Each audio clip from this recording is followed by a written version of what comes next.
Assalamualaikum warahmatullahi wabarakatuh. Salam jumpa Sobat Parlemen dimanapun Anda berada. Jumpa lagi dengan saya Anita di podcast Ruang Parlemen Menyapa. Alhamdulillah hari ini luar biasa sekali, bersama saya telah hadir narasumber yang luar biasa. Di depan saya telah hadir ada Bapak Ketua DPD Rejang Lebong, Bapak Mahdi Hussein. Kemudian telah hadir juga Bapak Kapolres Rejang Lebong, Bapak AKBP Tony Kurniawan SIK. Mohon izin kalau salah Pak. Betul ya Pak? Wanita. Betul ya Pak ya? Betul. Kalau betul dapat bonus. Ayo Pak ya. Oke, kali ini kita bakal bincang-bincang bersama. Sayang sekali Bapak di antara sekian lamanya Bapak bertugas, baru kali ini kita sempat ngajak Bapak ke sini nih.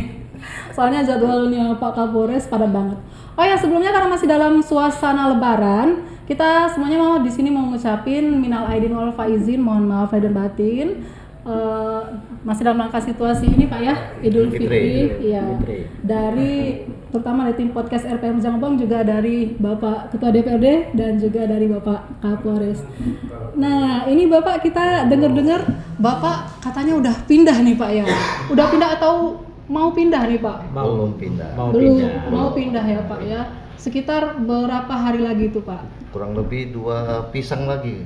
2 hari lagi. Tanggal 4 ya Pak Tanggal ya. 4 kita setelah terima jabatan di Polda. Nanti jadi terhitung tanggal 4 untuk tanggung jawab sebagai Kapolres Rejang Lebong kita pindahkan pada Kapolres yang baru. Pejabat yang baru. Mohon izin Bapak, mungkin agak lebih dekat dengan mikrofonnya Pak. Ini Bapak berarti sekitar di Sirup ini udah setahun lebih. Kurang lebih 1 tahun 3 bulan. 1 tahun 3 bulan. Tapi Bapak lumayan populer nih kalau di dalam masyarakat Rejang Lebong. Dibanding dengan yang lain-lainnya ya Pak ya, karena sebenarnya populernya bukan hanya di Rejang Lebong loh, tapi di media sosial. Ini salah satunya keberhasilan dari tim Humas Polres Rejang Lebong. Tepuk tangan dulu nih buat tim Humas Polres. Jadi Pak selama bertugas di sini kurang lebih selama 1 tahun, tantangan dan hambatan yang Bapak alami apa nih Pak? Kalau tantangan dan hambatan banyak sekali. Karena awal saya masuk ke Rejang Lebong ini kita dihadapi dengan COVID. Ya. Yang mana waktu itu kita Polres Rejang Lebong dapat bendera hitam ya Pak ya? Bendera hitam ya. Dapat bendera hitam dari Pak Kapolda karena capaian untuk vaksinasi itu sangat rendah.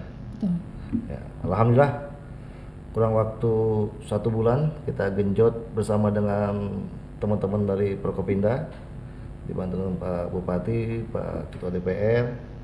Kita genjot, alhamdulillah kita bisa mencapai 5 besar. Itu tantangan itu. Kalau nggak salah peringkat ke-1 ya Pak ya? Atau Bengkulu Tengah kalau saya nggak lihat. Kalau saya lihat. Bengkulu Tengah nomor 1. Bengkulu Tengah. Kita nomor 5. Luar biasa, kasih tepuk tangan dulu untuk Polres. Karena nggak gampang ya Pak ya untuk Itu nomor 5 dari 9 Kabupaten kabupaten, kota. 1 kota. Iya, di Bengkulu. Dari kita predikat yang terakhir. Karena kita kemarin dapat bendera hitam dari Pak Kapolda. Ini luar biasa Iya, Pak Pak. Kapolres. Karena nggak gampang ya Pak ya mau ngasih edukasi ke masyarakat karena banyak banyak hoax yang beredar pada saat itu kalau vaksin COVID ini membahayakan segala macam ya Pak. Ya, alhamdulillah berkat dari bantuan dari teman-teman semua, baik itu dari rekan-rekan Prokopinda maupun rekan-rekan Babin Kantipmas memberikan penyuluhan-penyuluhan, jadi masyarakat sudah sadar. Itu juga. Tapi kalau saya lihat juga selama ini juga Pak Ketua juga sangat aktif nih, collab sama Pak Kapolres turun ke masyarakat. Pendapat Bapak sendiri mengenai Pak Kapolres ini gimana Pak? Ya, sebenarnya kalau saya ini kan ngikut Pak Kapolres saja. Iya. Ketika Pak Kapolres energik, ya kita sebagai tuan rumah harus ngikut. Ngimbangi, Pak. Ngimbangi. Ini memang Sampai demam. sebuah terobosan. Saya nggak bisa berkata kalau kaitan dengan kinerja Pak Kapolres. Dan di mana beliau melaksanakan kegiatan, ya rata-rata saya hampir hadir.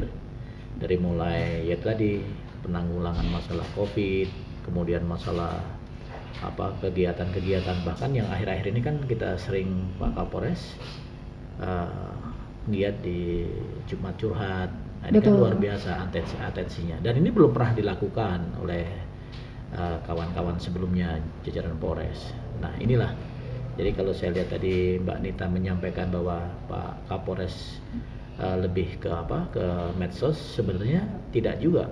Mereka ini ke medsos karena memang kegiatannya itu. Betul. Dan rata-rata semua terekspos. Ya, hari ini aja kita dengan kawan-kawan, ya kita menginginkan Pak Kapolres ini bukan pamit dengan pimpinan dan anggota DPRD, tapi kita juga ingin pamit juga dengan masyarakat. Dengan semuanya. Inilah bentuk mereka bagaimana beliau mencintai masyarakat. Betul. Nah, ini kita tahu persis lah kalau Pak Kapolres. Nggak- Kita bisa lihat sendiri ya Pak ya, Pak Kapolres ini kalau istilahnya belusukan lah Pak. Tiap hari saya lihat kayaknya Bapak nih belusukan, terus apa nggak capek loh Pak? Hah? Alhamdulillah nggak capek, Mak. Sebenarnya gini, kalau mau cerita belusukan, kalau mau cerita capek, saya yang capek. Karena saya sering dampingi beliau kan. Iya, Jadi kalau sama-sama. belusukan, ya paling tidak beliau, saya sering tawarkan, kita pakai kendaraan apa pakai motor katanya. Udah, kita pakai motor aja. Kenapa mesti pakai motor? Ya, karena itu tadi, kalau pakai motor belusukannya itu jelas. Karena masuk di lorong-lorongnya tepat. Tuh. Tapi kalau pakai kendaraan, ya paling-paling Terbatas. Parkirnya di batas roda 4, nanti masuk ke dalam susah. Nah, ini yang dilakukan oleh Pak Kapolres. Kalau cerita capek, saya sering ini juga ke beliau. Iya. Pak Kapolres nggak capek nih. Saya yang nemenin malah capek, saya bilang. Siang malam lagi Pak ya. Siang malam lagi. Nah, ini. Pendapat Bapak Pak, Bapak kan tentunya sebagai perwakilan masyarakat nih. Tanggapan Bapak terhadap Pak Kapolres ini gimana terhadap masyarakat Pak? Ya, kalau mau jujur, Pak Kapolres selalu intent. Ketika kita rapat dengan FKPD, di sana ada Pak Bupati, Ketua DPR, jajaran Pak Kajari, Pak Kapolres, Ketua Pengadilan, kita selalu kompak lah. Kita selalu kompak, ya sebenarnya kita menyayangkan Iya. kalau Pak Kapolres ini mau pindah. Jujur saja, karena kita sudah chemistry-nya itu udah pada deket. Udah kompak banget Pak ya. Bukan bicara antara ketua DPR atau di lembaga DPR dengan Polres, atau dengan Bupati dengan Polres, atau Kajari atau Wakil Bupati dan lain sebagainya. Saya pikir tidak. Ini lebih karena kedekatan hubungan emosional. Kenapa ini dekat? Ya, setiap kegiatan-kegiatan beliau kita selalu hadir, dan beliau juga setiap kegiatan-kegiatan kita, beliau juga hadir. Nah, chemistry kedekatan inilah yang membuat kita tentunya ada rasa bentuk yang ada kesan seolah-olah ini kalau beliau pindah kita nggak rela. Iya.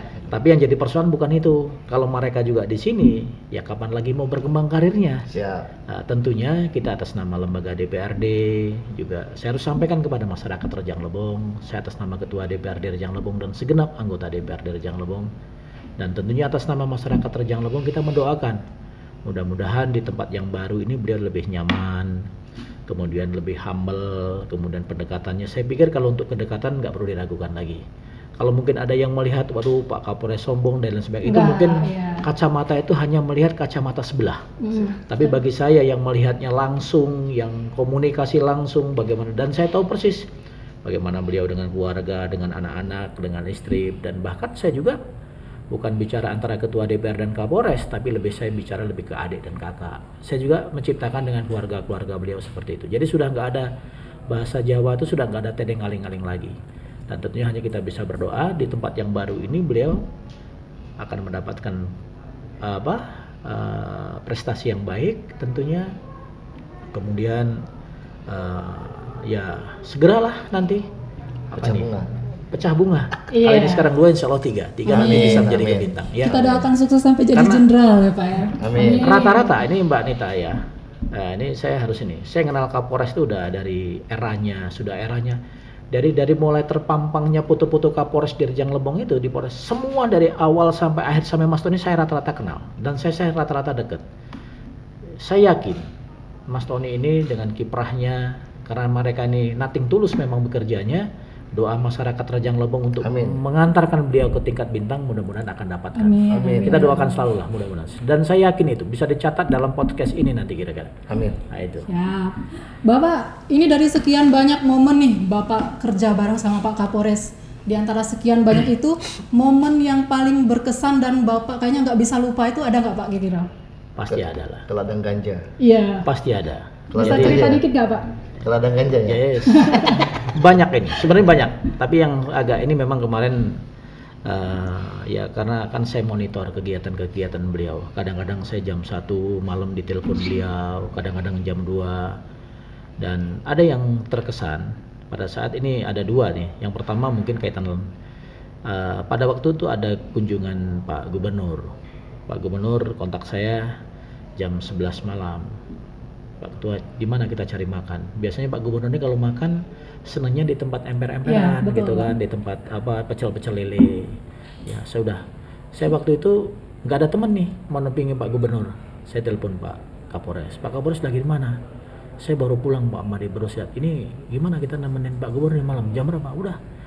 Tahu-tahu jam 1 malam sampai jam 1 malam kita ngobrol di di kopi Gula pahit. Gula Pahit. Gula Pahit. Terus kita juga kita telepon Pak Dandim, sama-sama seperti itu. Jadi kelihatannya kita dengan mereka ini sudah bukan orang lain lagi gitu. Jadi bukan bicara jabatan lagi. Nah, disitulah saya lihat kedekatan. Itu yang pertama. Yang kedua, saya dapat gambaran bahwasannya ada ditemukan ladang ganja. Nah, waktu itu di Sindang Dataran itu di Erusa. Saya tanya waktu itu, karena saya dapat info itu sekitar jam 5 subuh. Habis subuh saya dapat info ada ditemukan ladang ganja. Terus saya tanya, siapa yang berangkat di sana? Pak Kapolres katanya. Udah. Saya telepon Pak Kapolres. Habis Pak, kebetulan dia ngangkat. Saya telepon Pak Kapolres di mana? Saya baru pulang Pak Mahdi. Dari mana? Dari ladang ganja. Bener ada katanya. Udah. Itu berapa hektar Pak kalau nggak salah tuh? Jadi gini, 1 hektar. Mbak Nita, ini belum cerita hektar nih, baru cerita riwayat dulu. Udah sampai situ, selesai saya pikir, ya kan? Kita selesai, jam 1 siang, jam 10 siang kita dapat berita, Pak Wakapolda mau ninjau langsung. Turun lagi. Mau turun lagi katanya. Wah, ini saya pikir, saya udah ngomong sama Pak Kapolres, benar Pak, Wakapolda mau ikut langsung Pak Ketua. Kalau mau ikut, saya ikut juga lah, saya bilang kan, saya dampingi beliau.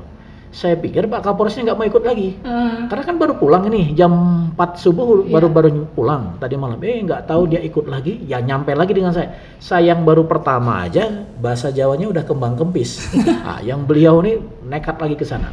Ya mohon maaf, saya juga sampai dibantu sama alat pernapasan karena memang dingin ya Pak. Ketinggian ini karena di hutan ketinggiannya sehingga mungkin penyerapan udara termasuk ini. Nah, itu yang luar biasa dan alhamdulillah Pak Kapolres ikut 2 kali ini. Saya nggak bisa bayangkan bagaimana perjalanan dia waktu malam pertama mereka hadir di tempat itu. Saya aja waktu siang dengan Pak Wakapolda aja udah setengah agak kembang kempis kan. Berapa jam itu Pak kalau dari Curug? Ya, kalau Curug kurang lebih sekitar 2 jam setengah. 2 jam setengah. 3 jam, perjalanan kaki kita 1,5 jam. Boy. Nah, itu luar biasa. Kalau malam 4 jam. Kalau malam waktu itu 4 jam. Nah, waktu itu yang saya lihat meraba-merabanya Pak Kapolres, tapi disitulah merupakan tantangan dan apresiasi yang luar biasa dan itu bisa terbongkar. Kalau arealnya mungkin hampir mendekati hampir 1,5 hektar karena ini berpencar-pencar dan juga hari itu juga bisa mengevakuasi keluarga. Kebetulan suaminya kabur, istrinya juga hamil, dia punya anak-anak kecil. Nah, disitulah saya lihat Pak Kapolres dan jajarannya bagaimana bisa mengevakuasi keluarga itu di saat mereka sedang menderita. Nah, ini luar biasa memang. Nah, itu salah satu dan masih banyak kesan-kesan beliau yang saya dampingi. Ya, saya biasa hujan-hujanan, naik motor hujan-hujanan yang dia langsung saya berhenti. Banyak pokoknya. Diajak berpetualang banyak berpetualangan sama beliau nih. Nah, ini luar biasa memang. Dan kita juga ada kemarin dengan acara Presiden, pertemuan Kapolres se-Indonesia, Ketua DPRD se-Indonesia, Bupati, Kodim se-Indonesia, dan kita bareng di sana, ngumpul bareng dengan teman-teman beliau di sana. Dan luar biasa lah atensinya. Yang di Sentul ya Pak? Yang di Sentul kemarin. Nah, ini. Kalau Pak Kapolres sendiri gimana Pak? Dari sekian banyak pengalaman di Rejang Lebong ini, yang paling mengesankan bagi Bapak tuh apa Pak? Banyak sih Pak. Mungkin salah satunya gitu Pak, yang seru gitu Pak, ladang ganja tadi ya Pak ya? Yang seru ya ladang ganja dan juga kita masalah di PUT. Ya. Alhamdulillah sampai saat ini yang dulunya katanya PUT itu jalur lintas Curug Linggo itu sangat Texas sangat mengerikan. Ya, kita langsung turun langsung ke lapangan. Iya. Kalau dilihat kan semakin kesini masalah begal itu kan semakin menurun kan Pak ya. Apa saja sih yang Bapak lakukan supaya angka kriminalitas di wilayah tersebut dapat menurun Pak sampai sekarang Pak? Ya, kita menempatkan anggota kita di pos-pos, ada pos Binuriang dan juga kita adakan pengawalan secara gratis dari Nah itu tuh pengawalan gratis itu Pak. pengawalan secara Masyarakat gratis senang dari banget. Sendang Kelingi maupun dari Polsek PUT. Jadi lebih lama Pak ya. Dan juga kita melaksanakan silaturahmi Hmm. ke tokoh-tokoh masyarakat yang berada di daerah Kepala Curug maupun di daerah Kampung Curug. Jadi lebih dekat Pak ya. Ya. Pendekatannya persuasif juga nih walaupun Siap. ini. Kalau kesulitan Pak ada nggak sih Pak di Rejang Lebong ini? Kalau masalah kesulitan nggak ada sih Mbak. Lancar-lancar aja Pak Selagi ya. kita melaksanakan kerja dengan ikhlas, kesulitan nggak ada. Nah terakhir nih Pak, pesan Bapak nih buat masyarakat Rejang Lebong apa nih kira-kira Pak? Ya, kami menyampaikan kepada warga atau sahabat Polri, sahabat Polres Rejang Lebong, kami ingin mengucapkan terima kasih banyak kepada warga Rejang Lebong yang mana selama ini sudah memberikan banyak kontribusi kepada kami, kurang lebih 1,5 tahun, 1 tahun 3 bulan. 1 tahun 3 bulan. Sudah memberikan kontribusi pada kami, memberikan informasi melalui program kami yaitu Lapor Pak Kapolres. Banyak informasi yang kami terima, baik itu masalah harkam tipmas, masalah tindak pidana, banyak sekali. Ya. Dan juga kami ucapkan terima kasih kepada rekan-rekan humas yang selama ini membackup kami setiap kegiatan. Dan juga untuk humas Polres Rejang Lebong ini kemarin masuk peringkat 1 seluruh Indonesia. Wey. Harus belajar nih kita sama Humas Polres nih ya. Ya, alhamdulillah dapat peringkat. Dan juga untuk masalah penyidikan, ya penyelesaian kasus untuk Polres Rejang Lebong nomor 1 juga untuk masalah penyelesaian kasus. Nah, itu kemarin penilaian dari Bapak Kapolda. Ini berkat kerjasama, ya, kerjasama antara kita semua, baik dari Kasaserse maupun para Kapolsek. Itu. Luar biasa ya Pak ya. Oh masih mau nanya satu lagi nih Pak baru ingat. Kan Bapak ngasih nomor telepon Bapak tuh di Halo Pak Kapolres kalau nggak Halo salah Pak Kapolres, ya. Nanti misalnya Bapak kan udah pindah nih, masih tetap berlaku nggak nih untuk menerima pengaduan masyarakat nih Pak? Nanti nomor lapor Pak Kapolres tersebut akan saya serahkan ke Kapolres yang baru. Nanti tergantung Kapolres yang baru apakah beliau mau atau tidaknya Ya. menggunakan lapor Pak Kapolres tersebut. Mungkin punya program lain juga mungkin Pak ya. Iya. Oke. Gitu aja Bapak, terima kasih banyak. Oke, Ada tambahan Pak? Ya siapa? Yang pertama yang disampaikan Pak Kapolres tadi, saya hanya menyampaikan kepada kita semua dan masyarakat Rejang Lebong, pada khususnya dan umumnya Provinsi Bengkulu, dan terlebih mungkin secara nasional karena podcast kita ini diliput secara nasional. Tolong bahasa Rejang Lebong yang di sana ada nuansa lembak yang dikategorikan lembak daerah Texas. Ini alhamdulillah di bawah naungan Pak Kapolres ini semua ini sudah terjawab. Yang mohon maaf yang katanya kemarin ada begal, Iya. pengamanan di sana sudah luar biasa, intens. Kemudian terkait dengan juga pelaku-pelaku, dan saya pastikan pelaku-pelaku apapun bentuknya 99% ini semua tertangkap. Artinya berkat kerja keras Pak Kapolres dan jajarannya. Karena apapun bentuknya ini kan perintah titah dari atasan. Ketika atasannya ini tentunya ke bawahnya juga ini. Dan ini. Kemudian banyak hal-hal yang lain, dan ini apalagi kita pastikan juga kemarin menjelang Lebaran sudah ada pengawalan, bahkan kemarin kita terima langsung dari beberapa mahasiswa yang datang ke DPRD, meskipun saya belum sampaikan juga dengan Pak Kapolres ucapan terima kasih kepada anak-anak Rejang Lebong yang melintas di sana, yang melewati jalur-jalur itu semua ada pengawalan dan dipastikan di situ aman. Dan saya ingatkan kepada teman-teman semua, ya kerja Pak Kapolres sudah cukup maksimal, tinggal semua kita yang menilai, tapi kita mengakui apapun bentuknya di era beliau semua persoalan-persoalan yang terkait dengan masalah Kamtipmas, keamanan ini semua sudah terjawab, dan kalau memang ada pelaku-pelaku dan semua sudah tertangkap. Jadi saya pikir itu saja, ya terima kasih Pak Kapolres, dan ini titip Pak Kapolres jadi wadir narkoba, mudah-mudahan beliau juga intent nanti ke sini. Ya, kalau kesini nanti nggak usah ragu-ragu, tetap kita support, tetap kita bantu. Mungkin itu Mbak Nita ya. Terima kasih. Makasih banyak Mbak Nita. Ya, mudah-mudahan semua prestasi yang sudah diraih oleh Pak Kapolres dan jajaran bisa diteruskan sampai ke depannya ya. Oleh Seterusnya. pemimpin Kapolres berikutnya. Oke, Sobat Parlemen, demikianlah tadi obrolan singkat saya bersama Bapak Kapolres dan juga Bapak Ketua DPD Rejang Lebong. Kami berterima kasih atas segala perhatian dan jangan lupa follow semua medsos Humas DPD Rejang Lebong di Facebook, YouTube, Instagram, dan TikTok dengan nama akun Humas DPD Rejang Lebong, dan jangan lupa juga follow TikToknya Pak Kapolres ya. Namanya Pak Tony Kurniawan di TikTok. Nah, di Instagram apa Pak? Sama. Pak Tony Kurniawan juga. Nah, akhirnya kami berterima kasih atas segala perhatian. Sampai jumpa di podcast lainnya. Saya Anita pamit undur diri. Parlemen berdaya, Rejang Lebong Bercahaya.